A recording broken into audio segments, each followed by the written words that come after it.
আজ রান্না করব আর মাছের ঝাল। রুমির রান্নাঘরে সবাই স্বাগত। মাছটাকে খুব ভালো করে ধুয়ে নিয়েছি, আর কিছু মশলা লাগবে, যেমন পেঁয়াজ, আদা, কাঁচা লঙ্কা, লাল ক্যাপসিকাম, টমেটো, গরম মশলা, লবণ, হলুদ, এই সমস্ত। তাহলে আমি প্রথমে মাছটাকে লবণ আর হলুদ দিয়ে মাখিয়ে নিই।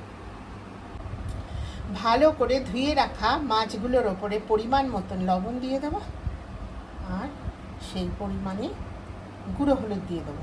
এবারে খুব ভালো করে হাত দিয়ে মাখিয়ে নেব। আর মাছের টুকরোগুলোকে লবণ আর হলুদ দিয়ে 15 মিনিট মাখিয়ে রেখে দিলাম। এর মধ্যে আমি আদাটাকে গ্রাইন্ড করে নিলাম, ক্যাপসিকাম আর টমেটো টুকরো করে নিয়েছি, ওগুলোকেও আমি গ্রাইন্ড করে নেব। পেঁয়াজটাকে কুচিয়ে নিয়েছি, আর কয়েক টুকরো আলু সেদ্ধ করে নিয়েছি। আলুটা অপশনাল, ভালো লাগলে দেওয়া যাবে, না ভালো লাগলে না দিলেও স্বাদের কোনো তারতম্য হবে না, দুটোতেই ভালো হবে। এবারে আমি গ্যাস অন করে কড়াটাকে বসাবো। গ্যাস অন করে কড়াটাকে বসিয়ে দিলাম, একটু গরম হয়েছে। এবার আমি পরিমাণ মতন সর্ষের তেল দিয়ে দেবো। খুব বেশি পরিমাণ দেব না, মোটামুটি। তেলটা একটু গরম হোক, গরম হলে আমি ওর মধ্যে ফোড়ন দিয়ে দেবো। তেলটা অল্প গরম হয়ে গেছে, আমি এবার এই ফোড়নগুলো দিয়ে দেব। গরম মশলা মানে দারচিনি, ছোটো এলাচ, লবঙ্গ, সঙ্গে কিছু গোটা সাদা জিরে। ফোড়নটা একটু অল্প অল্প ভাজা হোক।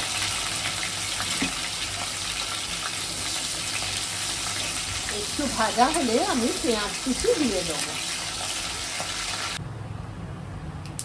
ফোড়নটা অল্প অল্প ভাজা হয়ে গেছে। পেঁয়াজ কুচি দেবার আগে সেদ্ধ করা আলুগুলো অল্প একটু ভেজে নিয়ে আমি তুলে নেব। তুলে নেওয়ার পরে পেঁয়াজ কুচিটা দেব।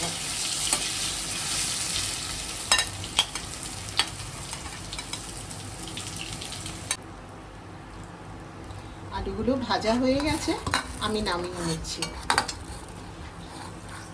পড়ে থাকা তেলটাতে পেঁয়াজ কুচি দিয়ে দেবো। কুচনো পেঁয়াজগুলো এবারে দিয়ে দিচ্ছি। অল্প অল্প ভাজা করে নেব, সোনালি করে ভাজবো না বা বেরেস্তা করবো না। একটু নরম পড়বে, তখনই ভাজা বন্ধ করে দেবো। পেঁয়াজটা কিছুটা ভাজা হয়ে গেছে, এর ওপরে একটু লবণ দেব, তাহলে একটু নরম হয়ে যাবে। সঙ্গে দেব গ্রাইন্ড করে রাখা আদা, দিয়ে ভালো করে নেড়ে নেব। পেঁয়াজ আর আদা সুন্দর ভাজা হয়ে গেছে।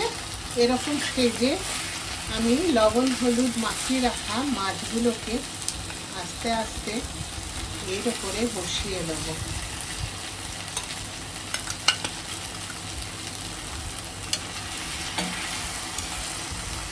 এরপরে সবগুলো বসানো হয়ে গেলে গ্যাসটাকে সিম করে ঢাকা দিয়ে অল্প করে কষিয়ে নেব। গ্যাস সিম করে 5 থেকে 7 মিনিট মতন আমি কষিয়ে নিয়েছি ঢাকনা দিয়ে।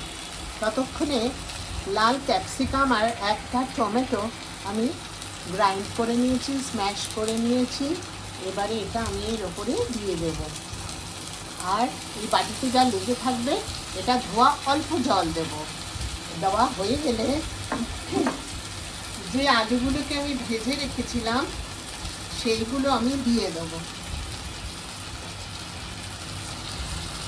আবার একটু ঢাকনা দিয়ে রাখবো 2 থেকে 3 মিনিট মতন।